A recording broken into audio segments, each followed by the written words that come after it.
सादरी लोक की न्यूज में आपका स्वागत है।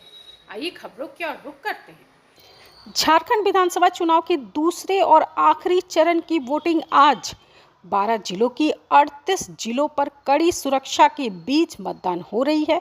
सुबह 7 बजे से ही मतदान शुरू हो गई है।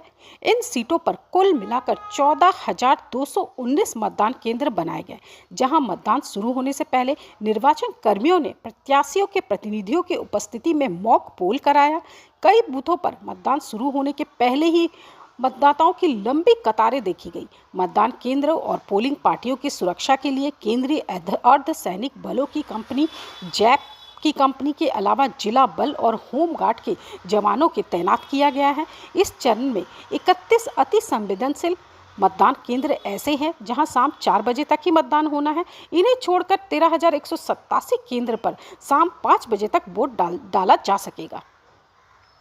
2414 मतदान केंद्र शहरी क्षेत्र में स्थित है, जबकि ग्रामीण क्षेत्रों में बूथों की संख्या 11,804 है। 48 बूथों की यूनिक बूथ के रूप में विकसित किया गया है। 239 बूथ ऐसे हैं जिनका संचालन पूरी तरह महिला कर्मियों के हाथ में है। बाबूलाल मरांडी ने धनबाद से मतदान किया। उन्होंने कहा, लोकतंत्र के महापर्व पर बढ़ चढ़कर हिस्सा लें। झारखंड के पूर्व मुख्यमंत्री और बीजेपी नेता बाबूलाल मरांडी ने गिरिडीह के धनबाद विधानसभा क्षेत्र में वोट डाला। मतदान के बाद उन्होंने सभी से अपने मताधिकार का प्रयोग करने की अपील भी की। उन्होंने कहा कि ये लोकतंत्र के महापर्व है और हर 5 साल में राज्य के भविष्य को बनाने का मौका मिलता है। उन्होंने कहा कि हर किसी को अपने मताधिकार का इस्तेमाल करना चाहिए। यह लोकतंत्र के महापर्व है और हर 5 साल में एक बार प्रदेश के भविष्य को बढ़ाने और बनाने का अवसर मिलता है। हमें अपने और राज्य के भविष्य को बेहतर करने के लिए मतदान करनी चाहिए। मरांडी ने हेमंत सोरेन के सरकार पर निशाना साधते हुए कहा कि उन्होंने युवाओं को 5 साल तक धोखे में रखा है। उन्होंने कहा कि अगर कोई गड़बड़ी हुई तो उसकी जांच की जाएगी। आइए जानते हैं क्या कुछ कहा बाबूलाल मरांडी ने।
देखिए, मताधिकार का प्रयोग हर किसी को करना चाहिए, क्योंकि लोकतंत्र का ये महापर्व है और 5 वर्षों में एक बार अवसर मिलता है अपने हाथों से प्रदेश के भविष्य को बढ़ने का, बनाने का। और इसलिए मतदाता से भी मैं बार बार अपील करता हूं कि इस अवसर को हमें गंवाना नहीं। हमें मतदान करना, अपना भविष्य को और राज्य के भविष्य को बेहतर करने के लिए मतदान करना।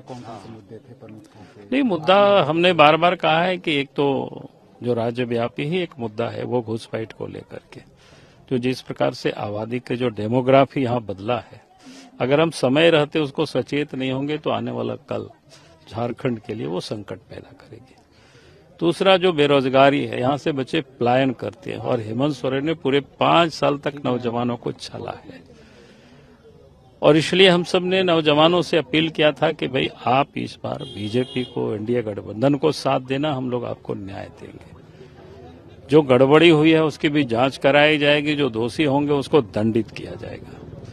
और फिर विकास का मुद्दा है कि राज्य का विकास कैसे हो ताकि यहाँ से लोग पलायन नहीं करें, यहाँ के लोगों के जीवन में खुशहाली हो, चाहे स्वास्थ्य का हो, चाहे परिवहन के क्षेत्र में हो, चाहे शिक्षा के क्षेत्र में हो, जो आम लोगों की जरूरतें हैं वो बिल्कुल 5 वर्षों में लोगों के करीब तो नहीं आया, बल्कि उसको दूर ही किया गया। उस पर सरकार ने ध्यान नहीं दिया और शासन तंत्र में जो व्याप्त भ्रष्टाचार है उसको समाप्त करना। धन्यवाद। नए नए खबरों के लिए हमारे साथ जुड़े रहिए और चैनल को लाइक, शेयर और सब्सक्राइब जरूर कीजिए।